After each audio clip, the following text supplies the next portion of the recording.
Trump ಜೆಲೆನ್ಸ್ಕಿಯನ್ನು dial ಮಾಡುತ್ತಾರೆ. Russia ಮತ್ತು Ukraine ಎರಡೂ ಅಗತ್ಯಗಳನ್ನು ಜೋಡಿಸಲು.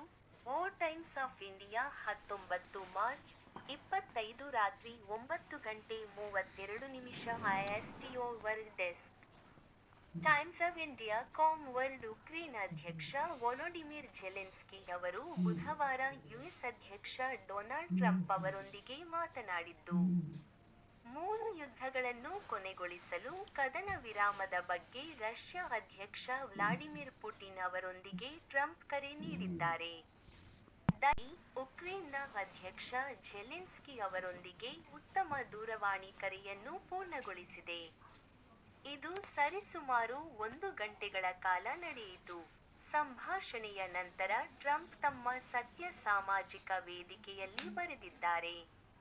ಯುಎಸ್ ಅಧ್ಯಕ್ಷರು ಅವರ ವಿನಂತಿಗಳು ಮತ್ತು ಅಗತ್ಯಗಳಿಗೆ ಸಂಬಂಧಿಸಿದಂತೆ ರಷ್ಯಾ ಮತ್ತು ಉಕ್ರೇನ್ ಎರಡನ್ನೂ ಒಟ್ಟುಗೂಡಿಸುವ ಸಲುವಾಗಿ ಅಧ್ಯಕ್ಷ ಪುಟಿನ್ ಅವರೊಂದಿಗೆ ನಿನ್ನೆ ಮಾಡಿದ ಕರೆಯನ್ನು ಆಧರಿಸಿ ಹೆಚ್ಚಿನ ಚರ್ಚೆಯನ್ನು ಆಧರಿಸಿದೆ.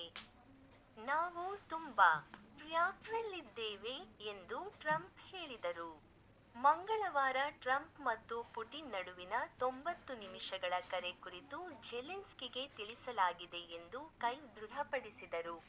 ಈ ಸಮಯದಲ್ಲಿ ಪುಟಿನ್ ಉಕ್ರೇನ್ನ ಪವರ್ ಗ್ರಿಡ್ ವಿರುದ್ಧದ ಮುಷ್ಕರಗಳ ಮೇಲೆ 30 ದಿನಗಳ ವಿರಾಮಕ್ಕೆ ಒಪ್ಪಿಕೊಂಡರು. ಅಧ್ಯಕ್ಷರಾಗಿದ್ದರು ಮತ್ತು ಅಗತ್ಯಗಳಿಗೆ ಅನುಗುಣವಾಗಿ ಜೋಡಿಸಲು ಅಧ್ಯಕ್ಷ ಪುಟಿನ್ ಅವರೊಂದಿಗೆ ನಿನ್ನೆ ಮಾಡಿದ ಕರೆಯನ್ನು ಆಧರಿಸಿ ಚರ್ಚೆ ನಡೆಸಲಾಯಿತು. ನಾವು ತುಂಬಾ ಟ್ರ್ಯಾಕ್ನಲ್ಲಿದ್ದೇವೆ ಎಂದು ಟ್ರಂಪ್ ಹೇಳಿದರು. ಮಂಗಳವಾರ ಟ್ರಂಪ್ ಮತ್ತು ಪುಟಿನ್ ನಡುವಿನ 90 ನಿಮಿಷಗಳ ಕರೆ ಕುರಿತು ಜೆಲೆನ್ಸ್ಕಿಗೆ ತಿಳಿಸಲಾಗಿದೆ ಎಂದು ದೃಢಪಡಿಸಿದರು. ಈ ಸಮಯದಲ್ಲಿ ಪುಟಿನ್ ಉಕ್ರೇನ್ನ ಪವರ್ ಗ್ರಿಡ್ ವಿರುದ್ಧದ ಮುಷ್ಕರಗಳ ಮೇಲೆ 30 ದಿನಗಳ ವಿರಾಮಕ್ಕೆ ಒಪ್ಪಿಕೊಂಡರು. ಜಾಹೀರಾತು ನೀವು ಇಷ್ಟಪಡಬಹುದು ಪ್ರಾಯೋಜಿತ ಲಿಂಕ್ಗಳು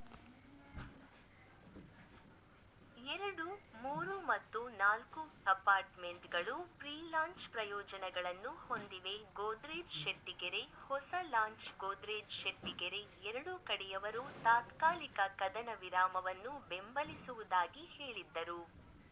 ಉಕ್ರೇನ್ ಮತ್ತು ರಷ್ಯಾ ಇಂಧನ ಮೂಲಸೌಕರ್ಯದ ಮೇಲಿನ ದಾಳಿಯನ್ನು ಮುಂದುವರೆಸುತ್ತಿವೆ ಎಂದು ಆರೋಪಿಸಿದರು.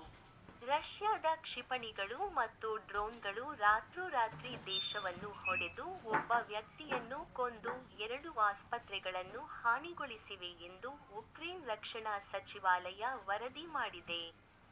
ಈ ಕಥೆಯನ್ನು